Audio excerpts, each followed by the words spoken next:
या देवी सर्वभूतेषु शक्तिरूपेण संस्थिता नमस्तस्यै नमस्तस्यै नमस्तस्यै नमो नमः। ऐसा कहते हैं कि नवरात्रि पर्व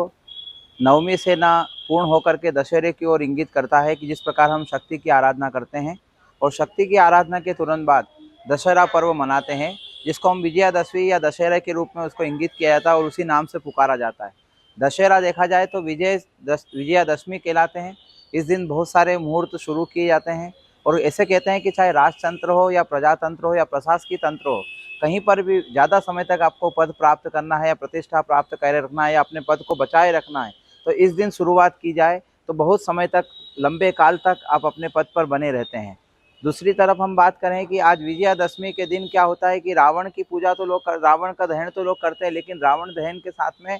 शमी का पूजन करना चाहिए। शमी शत्रुओं का वर्धन करता है, शत्रुओं का विनाश करता है, शत्रुओं की दुर्बुद्धि का नाश करता है। साथ में शस्त्र पूजा भी की जाती है, शस्त्र पूजन करने का भी विधान हमारे शास्त्रों में मिलता है, उल्लेख मिलता है। तो हम ऐसा कह सकते हैं कि विजयादशमी के दिन में शमी का पूजन करें, शस्त्र पूजन करें। और शस्त्र पूजन के साथ साथ मेरी तो ये भावना है कि सैनिकों का भी सम्मान होना चाहिए, क्योंकि जिस प्रकार शस्त्र शौर्य का प्रतीक विजयादशमी माना जाता है, जिस प्रकार अंधकार से प्रकाश की ओर जाने का मार्ग मिलता है, जिस प्रकार बुराई पर विजय पाने का जो पर्व कहता है, जिस प्रकार भगवान राम ने रावण पर विजय प्राप्त करने के लिए उस दिन रावण का संहार किया था या रावण का वो किया था, इस प्रकार से उसी भावना को लेकर के विजय का सूचक, शक्ति का सूचक, श्रद्धा का सूचक, भावना का सूचक और यूँ कहें कि एक भक्ति और आराधना का जो विशेष पर्व हम विजयादशमी को हम कह सकते हैं कि मात्र शक्ति प्राप्त करना नहीं बल्कि शक्ति का संवर्धन करना, शक्ति और शौर्य को बढ़ाना।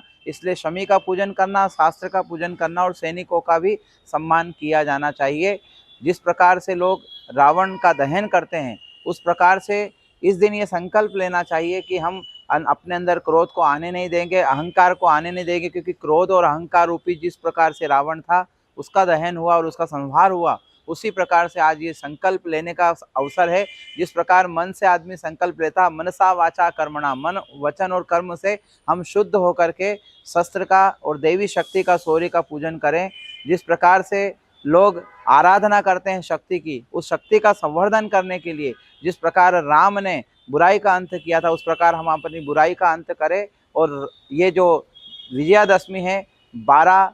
अक्टूबर को शनिवार के दिन विजयादशमी का पर्व मनाया जाएगा। इस दिन हम उत्साह के साथ, भक्ति और श्रद्धा के साथ, परिवार के साथ मिलकर के भगवान का पूजन करें, शक्ति का पूजन करें, अपने इष्ट का आराधन करें और अपने शक्ति का संवर्धन करें, अपनी शक्तियों को और बढ़ाएं और पुरानी जितनी बुराइयां हैं उन बुराइयों को खत्म करें। ये संकल्प, ये दृढ़ निश्चय लेके हम विजयदशमी का पर्व मनाएंगे तो जीवन खुशहाल रहेगा और आने वाली समय भी हमारे लिए खुशहाली रहेगा। धन्यवाद। जय श्री राम।